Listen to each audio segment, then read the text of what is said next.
মুর্দাকে দাফন করার পরে যখন আত্মীয় স্বজন ফিরতে শুরু করে, তো মুর্দা আত্মীয় স্বজনের ফিরা যাওয়ার জুতার আওয়াজ কবরে বসা পাইতে থাকে।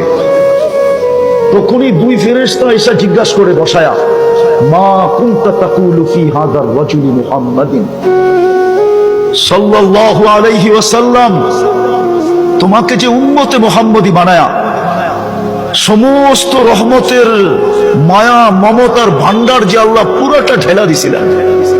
আমি দুই একটা প্রমাণ দিলে আপনাদের বুঝে আসবে যে পুরা ভান্ডারটা যদি আল্লাহ না দিতেন, তাইলে এক রাত্রে আপনি 83 বৎসরের ইবাদত কি করে পাইতেন? এক রাত্র পরিশ্রম কয় রাত্র, ইবাদত কয় রাত্রের, বিনিময় কয় রাত্রের? 83 বৎসরে, 83 বৎসর প্লাস 4 মাস পরিশ্রম শুধু এক রাত্রে।